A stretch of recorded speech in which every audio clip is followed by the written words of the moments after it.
So I just came inside after we spent a lot of the afternoon building a bike garage. It was awesome.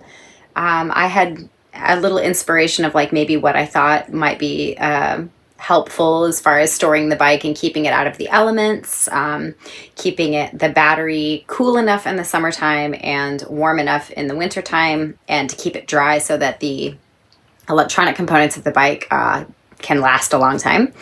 And I texted Tomas this morning. I was just like, hey, I had this little inspiration for a bike shelter. Do you think we have enough materials just, around the property to get started on this? He's like, yeah.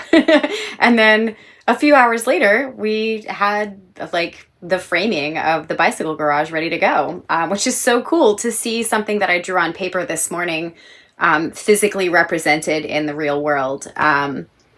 There's a lot of talk in like the new age community about like manifesting and and I'm down, I like the woo woo, but like this was such a visceral experience of manifesting where an idea that I had this morning has been begun to be birthed into the physical world. It's so cool.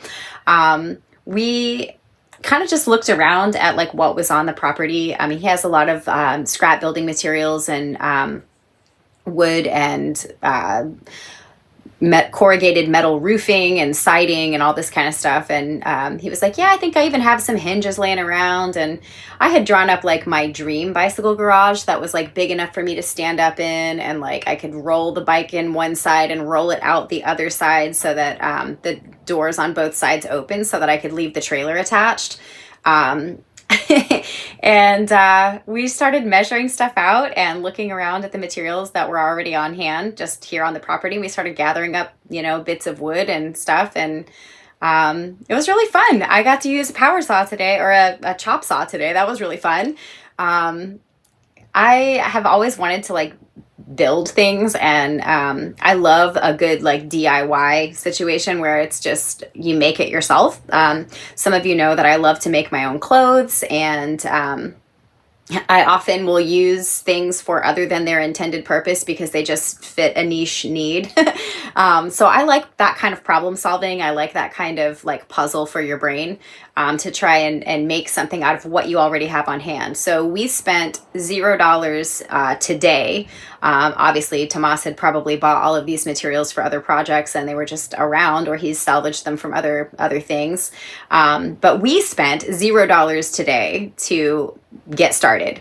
The first thing we did was nail up or screw in a board to the side of the back side of the tiny house.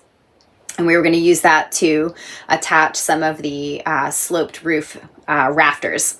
And then I did not help with this. I kind of kept him company while he did it, but he used a post hole digger to like put up two posts that are going to be the outer corners of the garage. And then we cut some boards to length for a handful of rafters and put a bracing board between the two posts. So, I mean, it's not done. Certainly we have a couple more days of work to probably put into it, but it was so cool to have the idea this morning and get it started today. It was great. So we had a good time. It was really windy today, and we just, chatted and did our stuff. I mean, I feel like because he has more experience with tools and because he's built everything from this cabin to the house on the property, and this isn't even the first time he's built homes and things to live in, and he's got several sheds around the property that he uses to store his tools and things like that. So he's made similar kinds of shelters lots and lots of times. And so I did a lot more moral support and, being excited kind of stuff. And he did a lot of it, but he was so great about teaching me. He's like, do you want to do it? I'm like, yeah, I want to do it. He's like, all right, well, come here, line it up like this. And, watch your fingers here. And when this is happening, just pull this and, do try it like this. So he gave me the opportunity to participate rather than just be a bystander, which I really appreciate. And I'm hoping that during the time that I'm living here, I'll get to learn a lot from him because he has a lot of experience and he's really easygoing. He's fun to learn from. So anyway, we got started, and I'll show you some photos of the progress and get excited about seeing it come to completion. So you can see here where we've put the very first post in that will be the corner of the shed.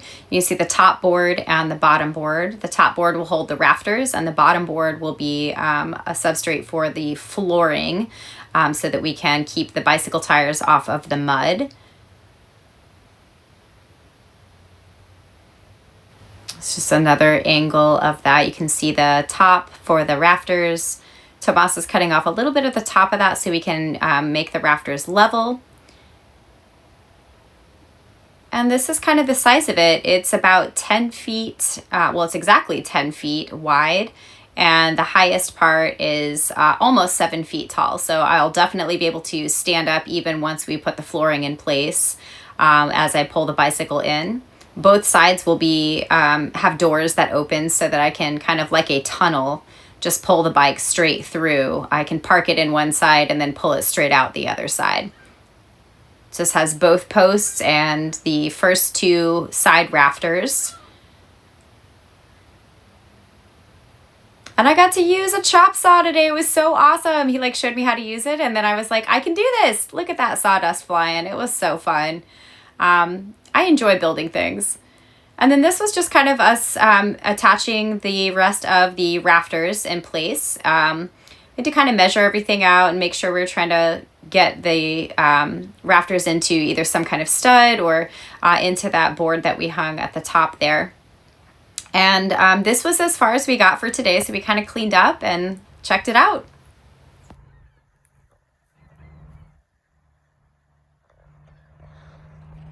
Just like that, lickety split, most of a garage.